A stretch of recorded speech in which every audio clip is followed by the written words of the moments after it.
Assalamualaikum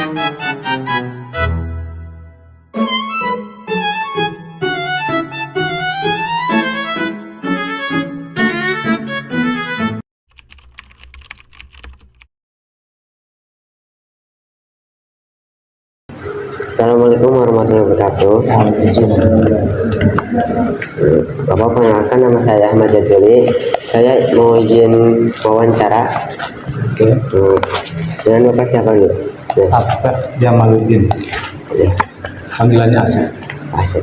Nah, Bapak bisa ceritain nggak kegiatan yang mencerminkan atau yang menggambarkan nilai Pancasila di kampung ini? Baik, untuk gambaran nilai-nilai Pancasila yang pasti nilai sila pertama di sini. Karena kebetulan ini kampung dan alhamdulillah sampai hari ini kampung ini masih memegang nilai-nilai religi keagamaan. Contohnya dari semua kalangan, apalagi orang-orang tua, bahkan anak-anak sendiri dari dulu sampai sekarang itu kita masih punya tradisi anak-anak datang ke majelis taklim, pengajian untuk belajar ilmu agama, khusus baca Quran. Di samping tentunya diajarkan juga ilmu-ilmu untuk sholat, ilmu keagamaan dan seterusnya. Itu sih satu. Yang kedua, kita kebetulan memang kampung ini dianggap kampung kaum santri ya.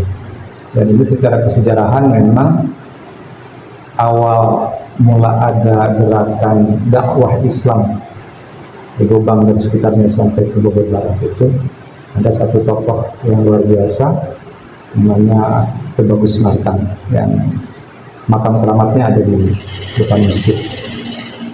Saya yakin peninggalan beliau itu terus berulang berakar beranak pinak sampai hari ini, sampai kemudian kita dapat julukan dari luar sana sebagai kampungnya santri. Meskipun kita sempat ngalamin sebenarnya dulu berapa puluh, hitungan 10 tahun lebih, ini ngaran uang pungkul nama aja, nama saja ini kampung santri, tapi saat itu kita tidak ada pesantren. Karena di tahun 96 ada satu tokoh Kiai muda waktu itu mendirikan pondok pesantren namanya Ibu Mufakirin, tapi kemudian setelah 10 tahunan berubah jadi dari wafat. Kan dari tahun itu kemudian dibuat juga boarding school di santri santri modern ya gitu sih. Jadi untuk pengamalan sila Pancasila itu yang saya bisa jawab secara pasti dan pede adalah sila pertama ya. Dan termasuk misalnya kegiatan-kegiatan keagamaan meskipun sama di hampir semua kampung gitu, tapi di sini khas, kita selalu prioritas untuk kegiatan keagamaan. Makanya di sini unik. Jadi ada RT, ada RW itu ngacunya ke DKM, ke masjid, ke ulama. Jadi ketika ada program-program pemerintah itu pasti dikomunikasikan dulu ke kita lewat jalur mulut kita lah, ini disosialisasikan ke masyarakat. Jadi di sini hampir jarang RT punya program langsung ngomong enggak, tapi ke sana dulu ke DKM. Orang menyebutnya DKM di sini. Ya, bahkan sampai termasuk ada keuangan segala macam itu mereka lebih mempercayakan kalau dana sosial di bendahara DKM. Itu sih. Oke. Kalau tantangan yang sering susah gitu yang dihadapi apa? Ya. Tantangan yang agak susah, agak berat yang kita hadapi saat ini, kita memang dihadapkan pada zaman. Jadi kan ada keterangan dari Rasulullah bahwa kurunnya Rasulullah adalah kurun terbaik. Sahabat itu berkurang, makin kesini makin tidak soleh gitu. Sedikit. Dan kita ada di kurun yang 1400 tahun dari Rasulullah. Jadi itu terjadi. Ya, tentang terbesarnya adalah tingkat ketaatan orang terhadap agama mulai memudar saat ini. Bukan hanya kalangan mudanya. Terbuktinya gini, contoh kecilnya di masjid itu ketika saya kecil, dari maghrib sampai isya, itu pasti orang-orang yang sudah katakanlah kalau dia pegawai itu pensiun atau usia 40 ke atas, itu di masjid pasti selama kurun waktu dari maghrib ke isya. Itu pun bukan penuh sih, artinya selalu ada orang tua yang wirid di situ sampai isya pun nanti mereka sampai agak panjang baru pulang. Tapi saat ini nyaris tidak ada orang tua yang bertahan dari maghrib sampai isya. Kalaupun bertahan ada orang-orang karena kegiatan tertentu saja. Nah, itu yang kedua, di kalangan generasi mudanya tantangan terberat kita, terutama di kalangan anak-anak, media sosial.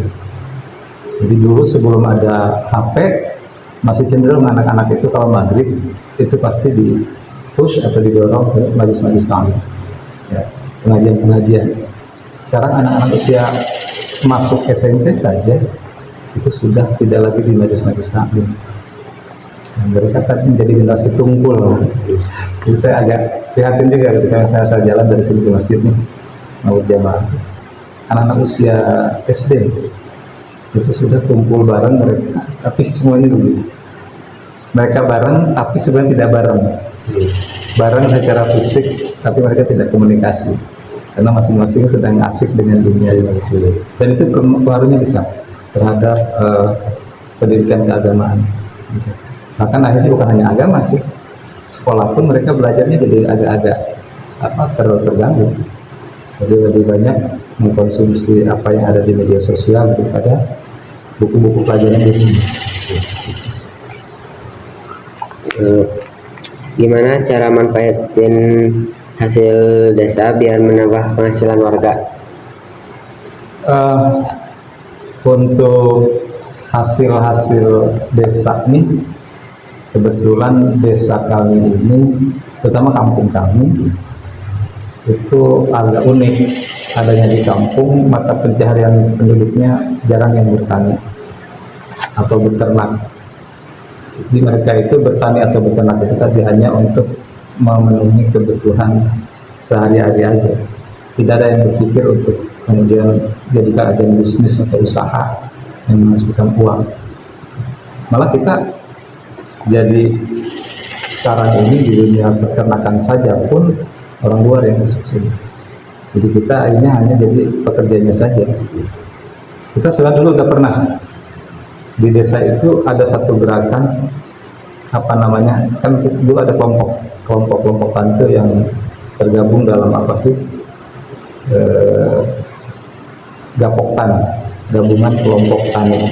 Nah itu jelas komoditasnya. Dulu itu pernah di desa ini, desa ya cukupnya, kita menanam kedelai. Dan itu sampai ke level yang lebih tinggi, ke level sampai ke ekspor ke luar. Cuma pasar-pasarnya sudah ada, menjualnya sudah ada, bahkan petani itu juga dulu begitu bersemangat untuk bertani, terutama komoditas kedelai. Cuma kesininya seiring dengan waktu, kemudian ganti pemerintahan, ternyata mungkin kebijakannya juga berubah, jadi itu tidak ada lagi. Akhirnya kita kembali ke pertaniannya untuk dapur saja gitu ya, padi gitu ya, menghasilkan beras, bukan untuk komoditas mencari penghasilan tambahan. Kalau dulu ada kedelai, kemudian pernah juga ada jahe. Tapi itu tadi beda dengan di daerah yang di petani di kami ini. Nah, ada PPL ada, kan ada ya, PPL itu yang petugas lapangan yang memberikan apa namanya ilmu untuk pertanian. Tapi ya selalu kembali ke masa lalu aja. Jadi ilmu-ilmu yang diberikan oleh PPL itu jarang dimanfaatkan secara serius. Gitu. Ini juga yang sedang kita pikirkan untuk terutama generasi muda. Nah imbasnya, karena orang tuanya pun begitu, lahan pertaniannya juga sekarang banyak dijual.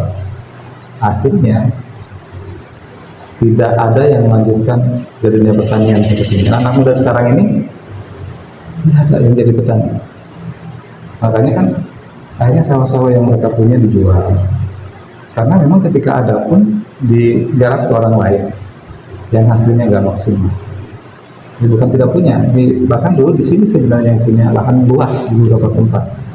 Tapi karena anak-anaknya tidak ada yang melanjutkan, digarap sama orang lainnya pun sekarang sudah mulai banyak kesibukan dan tidak bisa menangani. Bisa dijual atau malah kalau kalian lihat tuh ada tanah-tanah yang kosong, nggak dimanfaatkan. Ini sebenarnya yang Saya coba pikirkan bagaimana ke depan supaya ada petani milenial kan gitu ya. Petani milenial tuh bukan berarti kalian ngoret gitu nyangkung, enggak. Tapi pakai ini kayak di Thailand ya. Gitu sih. Jadi memang kalau kembali tadi ke komoditas, nyaris sekarang itu tidak ada yang produk unggulan, tidak. Bagaimana meningkatkan minat generasi muda kampung ini agar mau terlibat dalam kegiatan ekonomi? Ya. Biasanya dulu beberapa waktu lalu kita mengadakan semacam apa? Mereka dipush untuk pelatihan-pelatihan.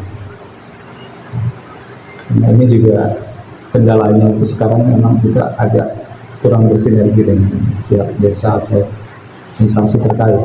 Saya sebenarnya sudah mencoba nih. Saya kenal dengan PPN, bahkan saya sudah bikin program untuk petani milenial. Ya. Nah di situ nanti ada pelatihan segala macam. Cuma sampai hari ini belum.